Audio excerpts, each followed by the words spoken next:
Hi guys, so ನಾನು ಇವತ್ತು ಹಾಕೊಂಡು ಬಂದಿರೋದು RCB ಜರ್ಸಿ. ಏನಪ್ಪಾ ಅಂತಂದ್ರೆ ಸ್ಪೆಷಲ್ ಇವತ್ತು ನಾನು ಹಾಕೊಂಡು ಬಂದಿರೋದು.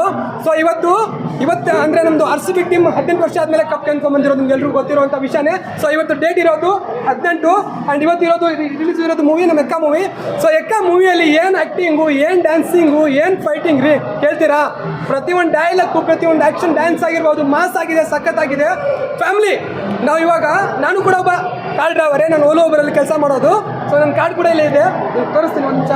ನೀವು ನಮ್ಮಲ್ಲ, ಮೀಡಿಯಾದವ್ರು ಬಂದು ಮಾತಾಡಿದ್ರೆ ಯಾರೋ ಸುಳ್ಳು ಹೇಳ್ತಿರ್ಬೋದು. ಇದನ್ನು ನೋಡಿ ಇದನ್ನು ನೋಡಿ, ಇದ್ರ ಮೇಲೆ ಇದೆ ಅಪ್ಪು ಬಾಸು ಫೋಟೋ ಅಲ್ವಾ? ಸೊ ನಾನು ಇಲ್ಲೇ ಬೆಂಗಳೂರಲ್ಲಿ ನಾನು ಇರೋದು, ನಮ್ಮದು ಸ್ವಂತ ಊರು ಗದಗ ಬಂದ್ಬಿಟ್ಟು ಗದಗ. ಸೊ ನಾನು ಗದಗಿಂದ ಬೆಂಗಳೂರಲ್ಲೇ ಕೆಲಸ ಮಾಡೋದು, ಒಬ್ಬರೇ ಇರೋದು, ಯಾರು ಫ್ಯಾಮಿಲಿ ಇಲ್ಲ, ಯಾರು ಇಲ್ಲ. ಸೊ ಈ ಒಂದು ಮೂವಿಯಲ್ಲಿ ನನಗೆ ಏನಪ್ಪ ಇಷ್ಟ ಆಯಿತು ಅಂತಂದರೆ, ನನ್ನ ಫ್ಯೂಚರ್ ಲೈಫಲ್ಲಿ ಆಗಿರೋಂಥ ಪ್ರತಿಯೊಂದು ಸೀನ್ ಕೂಡ ಈ ಮೂವಿಯಲ್ಲಿ ನೋಡಿದೆ ನಾನು. ಇಷ್ಟೊಂದು ಬ್ಯೂಟಿಫುಲ್ ಸೀನ್ ಇದೆ, ಮೂವಿ ಇದೆ.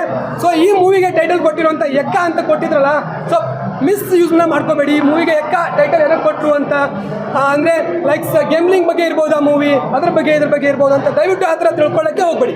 ಈ ಒಂದು ಮೂವಿ ಸೂಪರ್ ಹಿಟ್ಟು. ಎಕ್ಕ ಅಂತಂದರೆ ಕಿಂಗು. ನಾವು ಮುಂದೆಗಡೆ ಲೈಫಲ್ಲಿ ಫ್ಯೂಚರ್ ನಾವು ಏನು ಆಗ್ತೀವಿ, ಏನು ಆಗಬೇಕು ಅಂತ ನಮ್ಮ ಮನಸ್ಸಲ್ಲಿ ಹೋಪ್ ಇರುತ್ತೆ, ಅದನ್ನು ರೀಚ್ ಮಾಡಬೇಕು, ಆ ಗುರಿನ ತಲುಪಬೇಕು ಅಂತ ಕೊಟ್ಟಿರುವಂಥ ಸಖತ್ ಸೂಪರ್ ಹಿಟ್ ಮೂವಿ ಇದು. ಪ್ರತಿಯೊಂದು ನಾವು ಏನಂತಂದರೆ ಊರಿಂದ ನಾವು ಬಂದಿರ್ತೀವಿ, ಏನೋ ಒಂದು ಕೆಲಸಕ್ಕಾಗಿರ್ಬೋದು, ಪ್ರತಿಯೊಂದು ಫ್ಯಾಮಿಲಿಯಲ್ಲಿ ಒಬ್ಬರದೇ ಸಮಸ್ಯೆ ಇದ್ದೇ ಇರುತ್ತೆ. ನಮಗೂ ಇರುತ್ತೆ, ನಿಮಗೂ ಇರುತ್ತೆ, ಎಲ್ರಿಗೂ ಇದ್ದೇ ಇರುತ್ತೆ. ಯಾರು ಏನಂತಂದರೆ ಯಾರೂ ವಿಸುಪೀಮವಾಗಿ ಇರಲ್ಲ. ಪ್ರತಿಯೊಂದು ಫ್ಯಾಮಿಲಿಯಲ್ಲಿ ಕೂಡ ಪ್ರಾಬ್ಲಮ್ಸ್ ಇರುತ್ತೆ. ಬಟ್ ಇದರಲ್ಲಿ ಒಬ್ಬ ಟ್ಯಾಕ್ಸಿ ಡ್ರೈವರ್ ಆಗಿ ಯುವ ಅಣ್ಣ ಅವ್ರದ್ದು ಒಂದು ಯುವ ಮೂವಿ ಬಂದಿತ್ತು, ಫಸ್ಟ್ ಮೂವಿ. ಅದ್ರಲ್ಲಿ ಕೂಡ ಫ್ಯಾಮಿಲಿ ನೋಡುವಂಥ ಸಿನಿಮಾ ರೀ, ಕಣ್ಣೀರು ಬರುತ್ತೆ ಆ ಮೂವಿ ನೋಡಿದ್ರು ಕೂಡ. ಇದು ಇವಾಗ ನೋಡಿದ್ರು. ಸೊ ಆ ಒಂಥರ ನಾವು ಅಂದ್ಕೊಂಡಿದ್ವಿ, ನಾವು ಅಪ್ಪು ಬಾಸ್ನ ಮಿಸ್ ಮಾಡ್ಕೊಂಡು ಬಿಟ್ಟಿದ್ದೀವಿ ಅಂತ ತುಂಬ ಬೇಜಾರಲ್ಲಿ ಇದ್ವಿ. ಸೊ ಆದರೂ ಕೂಡ ಈ ಮೂವಿಯಲ್ಲಿ ನಮ್ಗೆ ಏನಪ್ಪ ಅಂತ ಅನಿಸಿದೆ ಅಂತಂದರೆ, ಪ್ರತಿಯೊಂದು ಸೀನಲ್ಲಿ ನಮ್ಮ ಮುಂದೆ ಯುವ ಬಾಸ್ ಕಾಣ್ತಾ ಇಲ್ಲ, ನಮಗೆ ಅಪ್ಪು ಬಾಸೇ ಕಾಣ್ತಿರೋದು. ಯಾಕೆ ಅಂತಂದರೆ ಇಷ್ಟು ಎನರ್ಜಿಫುಲ್ ಆಗಿ ಕ್ಯಾಮ್ರಾ ಮುಂದೆ ನಿಂತ್ಕೊಂಡ್ಬಿಟ್ಟು ಆ್ಯಕ್ಷನ್ನು, ಡ್ಯಾನ್ಸಿಂಗು, ಆ್ಯಕ್ಟಿಂಗ್ ಮಾಡಬೇಕಂದ್ರೆ ಯಾರಿಗಿರಿ ಬರುತ್ತೆ?